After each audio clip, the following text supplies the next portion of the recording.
Hey, what's up guys? Thanks for tuning in to another episode of BS Bassin. And today what I'm doing is I'm installing the Ultrex on my Z19. I formerly had the Fortrex motor on this. I'm sticking with the 24 volt 80 pound thrust just for the fact that I don't have to add the third battery into the back of my boat.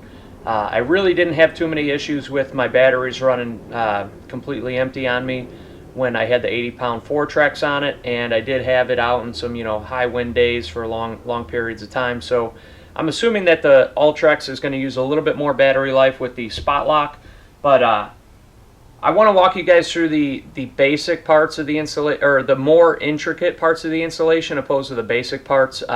Already I drilled the holes for it and mounted it to the boat. Very simple part. If you had a Fortrex, you're going to the Ultrex. Most likely it's going to use the same exact bolt pattern that you had on your previous trolling motor. The only thing that I did different on this trolling motor is I went to a longer shaft, and that was just for in some of the higher wind days when I'm out in the middle of the lake or I'm on the wind-blown side of the lake. The trolling motor was still coming out of the water a little bit, and I just wanted that deeper shaft on it so that it will still stay in the water, be able to keep me on spot a little bit better. One of the things that I haven't seen anybody touch base on with the Ultrex that I think is a very good note to say is that on the Fortrex trolling motors, you guys got a cloth rope pull cord.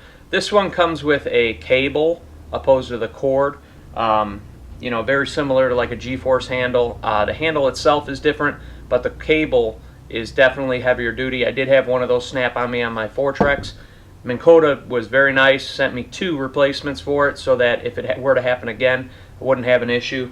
The other thing is that, and I have it mounted here on the side, it's a little bit hard to see probably where you're at, but the troll tamer or the stabilizer bar comes with this trolling motor. So with like a Fortrex, you're spending $50 extra to get that. This one comes with the troll tamer. Still need to cut the shaft on it and get it installed. But that's another benefit of the Ultrex that you don't have with like a Fortrex. Definitely don't have it with like a Maxim or the other trolling motors that MINNKOTA has. So that's the first thing I want to say. This trolling motor does come with more standard options opposed to like a Fortrex. Price on this one I believe is $26.99 opposed to a Fortrex was $12.79 for the one I had.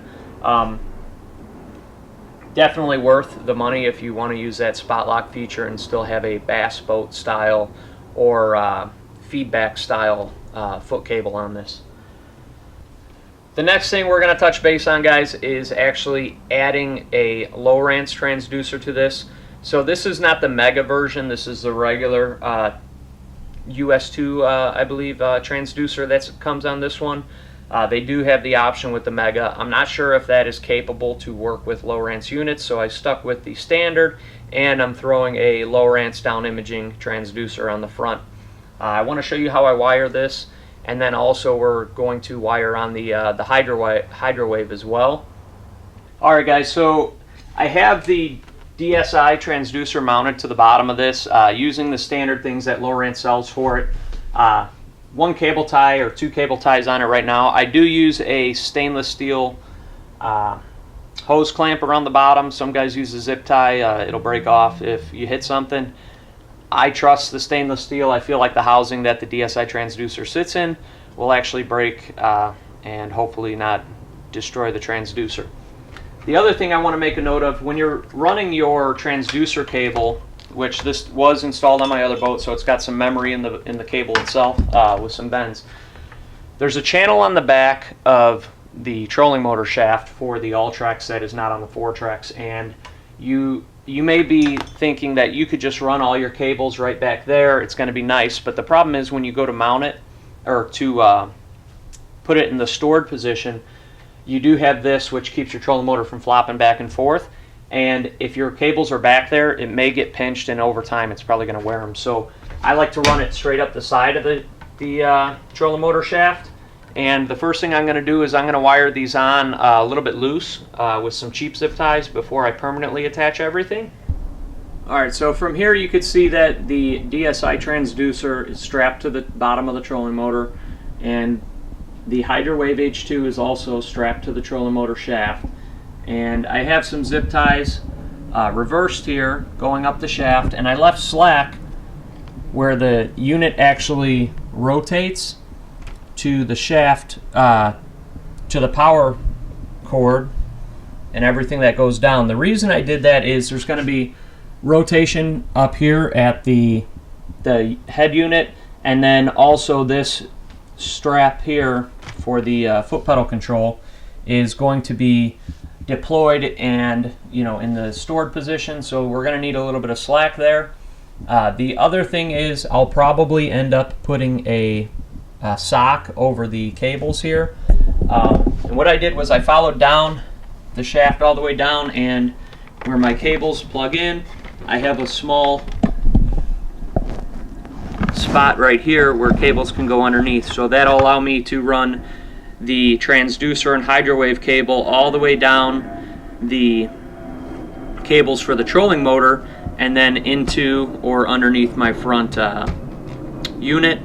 Here I have a lot of extra cables out there for the fact that I have a fish finder up on the front, power cables for it, and then the extra transducer cable as well. One thing I want to give you guys a quick heads up on, which may save you some time, when you're rigging and you're not sure exactly where your zip ties are going to go, and please excuse me for this angle, what you can do is on a regular zip tie, you can see which way it goes. Typically you would run your zip tie through this way and zip it down, and now you can't open it anymore. Flip that around and run your zip tie this way, and what that can do is you hold it tight, you kind of find out where you want everything, and then you could just take it apart, flip it, and zip it tight, cut off the excess, and be done with it. So that's what I have done on all of these. I could still pull them tight, get everything kind of where I want it, and then I'll be able to flip them around. I'm actually going to use black ones instead of the white, just using these temporarily. Alright guys, yesterday I made the mistake. I actually ran my transducer cord and my hydrowave cord all the way up to the head of the unit on the Ultrex, and then down the cable for the foot pedal. On my last motor, I actually drilled some holes in this frame so that I could zip tie some, or I put some zip ties through, and that allowed me to run my cables right down the side of the trolling motor and then right into my front dash pad and then back up to my head unit here. I want to show you a quick trick where you don't have to drill those holes in the front trolling motor. And let me zoom in here a little bit and try to get this back. So right here, and I have a yellow zip tie to show you it. I just put a yellow zip tie around this bracket, and then what I'll be able to do is take another zip tie, put it through that hole, put my wire into it, and then zip that up. And what that allows me to do is keep my wires nice and straight down the side of the trolling motor. Sorry, my arm's in the way there. And then I'll zip tie everything nice and tight. What I have to do now is just find out how much slack I'm going to need in my transducer and hydrowave cable, so that when I deploy it and store it, as well as turn the head of the unit for directions, I'm not going to wrap it around the trolling motor shaft, and I have enough slack there that it doesn't get too tight and pull anything. So that's the next obstacle that we're going to get here. I do find that this is going to be a much better install this way. So like I said, I have my cables all the way up here behind my head unit. It's going to go all the way down the trolling motor bracket and then to the shaft, and as you can see here, there's definitely not enough slack there. When we deploy this, this is going to get stretched out, and then when we turn the direction of the unit, that's also going to cause stress on the transducer cable. So what I have to do now is actually put it in the deployed position, pull as much slack as I need, turn the head a little bit, and find out how much room I want there. And then what I'll do is I'll zip tie my top where I want it with enough room that if I need to bring the trolling motor up in shallow water, I'm not going to catch on a zip tie and pull anything. And then also that when I go to store it, it's not 10 feet of cord here hanging up in the air and flapping in the wind. So with everything, all the electronics that I'm going to be using on my boat hooked up underneath here, and the cables running out where I'm going to locate my fish finder, my hydrowave controller, one of the other things you're going to have to mount is a heading sensor. Comes with the MINNKOTA Ultrex.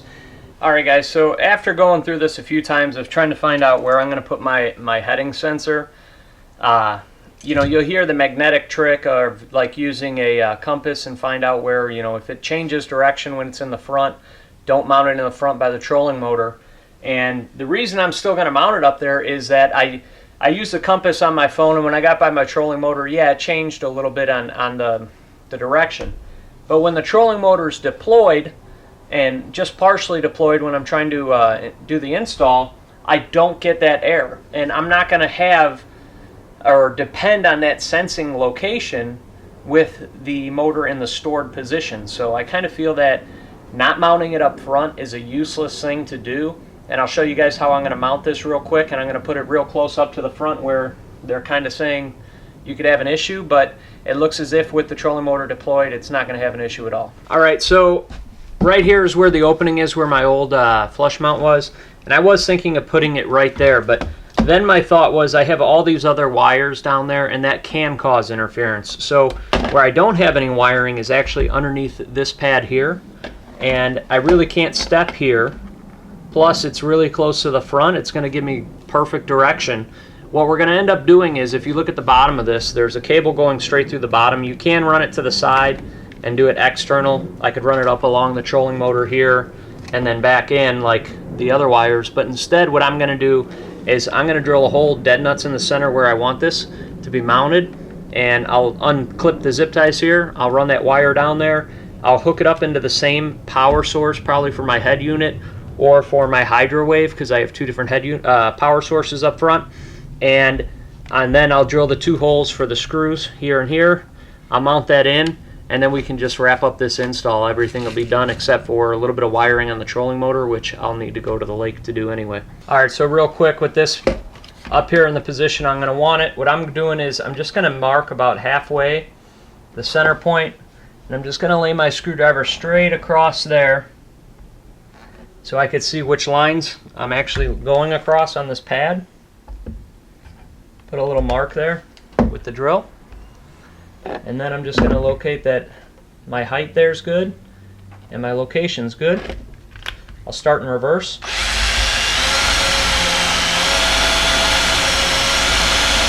Although this is under the pad, whenever you're drilling gel coat, you really want to start in reverse so that it doesn't chip out the top of it.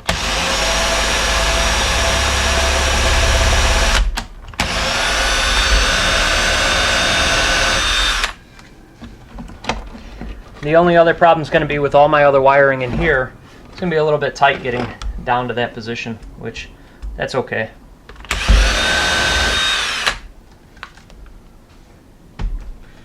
Now you're just going to open that drill up to a bigger size, and then we're going to put our two screws in the front and back, and this will be mounted. We'll run that wire when we put it in. We'll run it underneath, clip it up, zip tie it tight. Everything will be nice. Alright guys, so we have that hole drilled. We're just going to run these power cords right down here.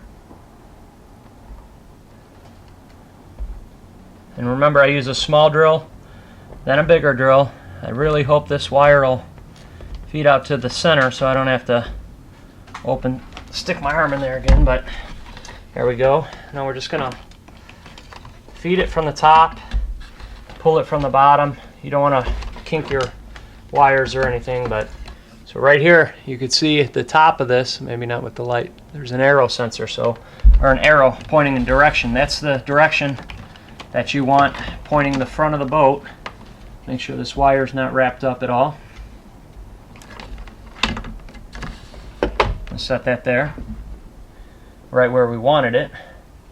And now I'll just drill the two holes for those small screws.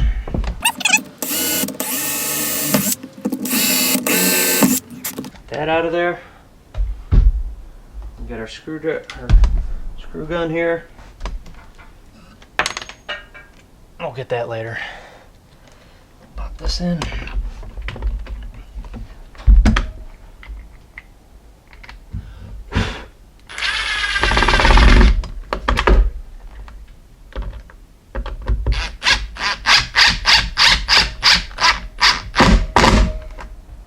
That one screw seemed to be more than plenty tight, but we'll get that second screw here.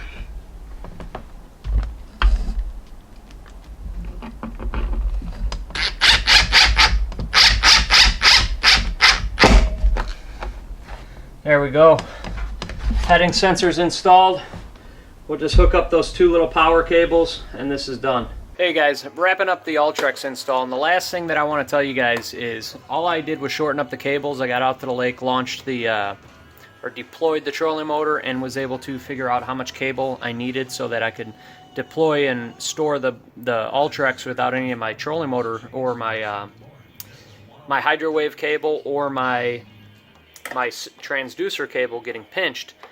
The last thing is, since this Ultrex always comes with a US2 sonar on the bottom of it, the thing that I do is down here on my boat where all my cables come in here, and then this is where the old flush mount fish finder was and all my cables are, I'm leaving my Lowrance adapter on.